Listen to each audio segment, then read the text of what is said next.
ओम श्री गणेशाय नमः। ओम श्री हनुमतेभ्यो नमः। एक बार भगवान शंकर बैठ करके भस्म लगा रहे थे। भस्म लगावत शंकर के, अहिलोचन मध्य गिरी ठहि के। तो गले में उनके सांप लपटा हुआ था, तो भस्म की किंकड़ी जाके सांप के आंख में गिर गई। जैसे आंख में गिर गई वैसे वो बड़ी जोर से फुफकार मारता है, अहिलोचन मध्य गिरी ठहि के, ताकि फुफकार लगो विधु के, तब अमृत बूंद गिरो झरी के। फुफकार इतना जोर की मारा, भगवान शंकर के मस्तक में चंद्रमा थी, उसकी फुफकार चंद्रमा में जब लगी तो अमृत की बूंदें गिरने लगीं। जैसे अमृत की बूंद गिरती है, भगवान भोलेनाथ बाघंपर पे बैठे थे। नीचे बिछी मृगराज त्वचा, गुर्राए उठे हरियों करके। जैसे वो अमृत की बूंद गिरती है तो वो शेर खड़ा हो जाता है, और वहीं पर भगवान शंकर का नादिया बंधा हुआ था। जैसे वो गुर्रा के खड़ा हुआ तो सुरभि सुत बाहन भाग चलो, तब गौरा हंसी हो करके। जैसे नादिया भाग चला तो गौरा जी बहुत जोर से हंसने लगी। ऐसा भगवान शंकर और पार्वती जी का विनोद हुआ करता था। तो एक बार क्या हुआ कि पार्वती जी ने कहा कि भोलेनाथ, हम किसी ब्राह्मण के मुख से कथा सुनना चाहती हैं। भोलेनाथ ने बोले कि देखो, आज के ब्राह्मण बहुत लोभी हो गए हैं और कथा तो तुम्हें हम रोज सुनाते हैं। कहा नहीं, हम ब्राह्मण के मुख से सुनेंगी। कहा ठीक है। एक ब्रह्मदेव को बुलाया, कहा महाराज इनको कथा सुना दीजिए। कहा ठीक है। अब ब्राह्मण ने पार्वती जी को कथा सुना दिया। इसके बाद भगवान शंकर ने पूछा कि विप्रदेव आपकी दक्षिणा क्या है। तो कहा महाराज, हमें दक्षिणा में आप पार्वती जी को दे दीजिए। तो पार्वती जी अवाक रह गए कि अरे ये कैसा ब्राह्मण है, भोलेनाथ तो सही कहते थे कि बहुत लोभी हो गए हैं, तो ये तो हम ही को मांगने लगा। उस समय भगवान शंकर ने विष्णु भगवान का आराधन किया। वो प्रकट हो गए, शंख चक्र गदा पद्म लिए सामने खड़े हैं। कहा बोले कि किस लिए हमारा आह्वान आपने किया। तो भोलेनाथ ने कहा कि हमारे ऊपर तो बहुत बड़ा संकट आ गया। ये ब्राह्मण कथा सुना है, अब पार्वती को दक्षिणा में मांग रहे हैं। अरे कहा भोलेनाथ, आप ऐसा फंस जाते हो कि अच्छा ऐसा करो कि 4 हड्डी लाइए, एक गऊ की और एक भैंस की, एक बिल्ली की। इस प्रकार से जो है तो 4 हड्डियां भोलेनाथ ने ला के रख दिया, और उसमें शंख का जल विष्णु भगवान ने छोड़ा तो उसमें से सब में से स्त्रियां निकलने लगीं।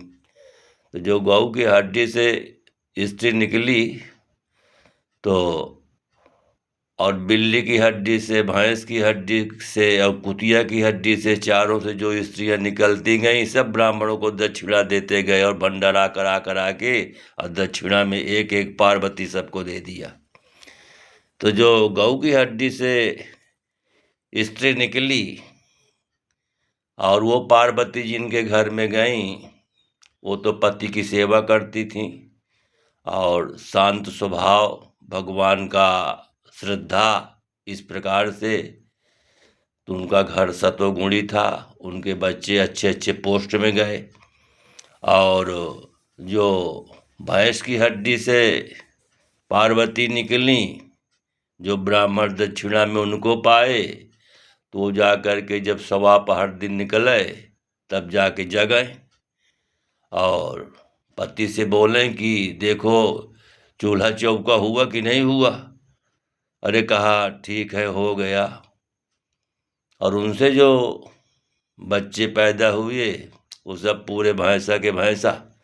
अगर उन्हें न कहो कि जाके बाहर से लघुशंका करो तो वो घरे में बैठ के लघुशंका करते हैं। तो और इसके बाद जो बिल्ली की हड्डी से मतलब पार्वती निकलनी और उन्हें जो दक्षिणा में पाए, तो वो क्या करें कि अपने पति से चोरी करें, चोरी करके अपना खा पी ले। और कहा हम कुछ खाया ही नहीं। और उनके जो बच्चे पैदा होते वो सब बिलाड़ जैसा, निमंत्रण नहीं है, अब पहुँचे और वहाँ सब चिल्लाने लगे ऐसा करो वैसा करो कि अब भोजन तो कराएगा ही। तो इस प्रकार से अब जो कुतिया की हड्डी से स्त्री निकली वो जो पार्वती पाए, तो भैया वो जो है तो बहु खतरनाक पार्वती नहीं। वो क्या खतरनाक रही कि जैसे सवेरे जगे तो टोलो भूके मुहल्लो भूके और अपने पति का खाए खाए दऊ रहे। रात दिन लड़ाई, टोला में पड़ोस में अपने पति से सबसे लड़ाई। अब उनके बच्चे जो पैदा हुए वो कुत्ते जैसे हुए, रात दिन टहलते हैं, उनके पैर में शनीचर है, एक जगह में बैठते नहीं, जहाँ जाते हैं लड़ाई झगड़ा करते हैं, अपवित्र रहते हैं, न नहाने से मतलब है न अच्छी वार्ता से मतलब है। तो इस प्रकार से अब वो दक्षिणा में सबको दे के और भोलेनाथ से कहा कि अब देखो ऐसा करो कि अब सोच समझ करके आप जो है तो वरदान दिया करो। तो इस प्रकार भोलेनाथ कहा ठीक है। तो अब गौरा जी से एक दिन ऐसा हुआ कि भगवान शंकर बोले कि देखिए आपको तो कथा सुना दिया है, अब हमारी भी एक इच्छा है। कहा क्या इच्छा है? बोले गौरा से शंकर जी एक दिन प्यारी हम भी जनाना बनेंगे। कहा जनाना बनोगे? कहा अरे क्या तुम्हारी अकल खराब हो गई क्या, आप जनाना बनेंगे मर्द हो करके? कहा इसलिए बन रहे हैं कि वृंदावन की सुहानी गली में देखने रास लीला चलेंगे। हम भी वृंदावन में भगवान कृष्ण की रास लीला देखने चाहते हैं, क्योंकि वहाँ पर तो सब स्त्रियां गोपी बन के रहती हैं, तो हम कैसे जाएंगे वहाँ पर? तो इसलिए हमें आप साड़ी पहनाओ, झुमका पहनाओ, करधनी पहनाओ, माला पहनाओ, हमारा श्रृंगार साजो।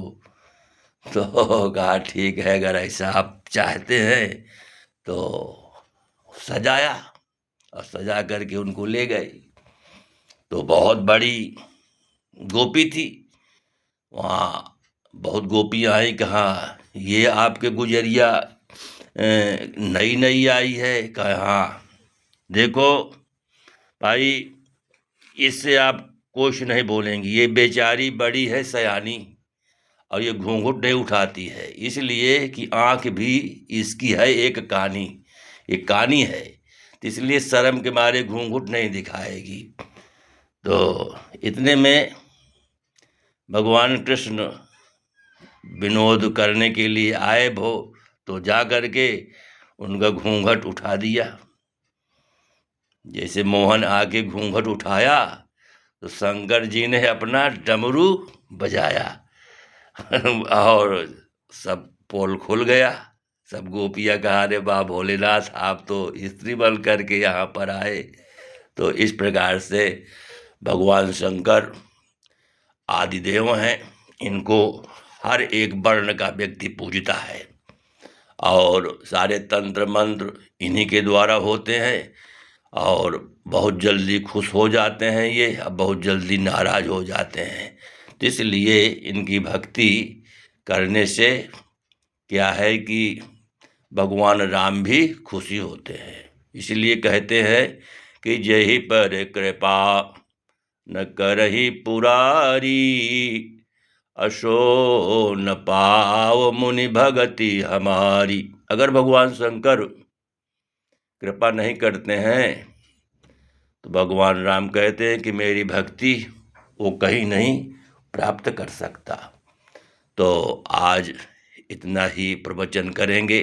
सुनने वाले भक्तों, सुनो, उसका अमल करो और उसी हिसाब से चलो, जीवन सुधर जाएगा। अरे जीवन में आए हो तो कुछ करने के लिए आए हो, यहाँ पर निरर्थक जीवन व्यतीत कर दोगे खेल तमाशा में, तो अंत में पछताना पड़ेगा। बस बोलिए सच्चिदानंद भगवान की जय हो।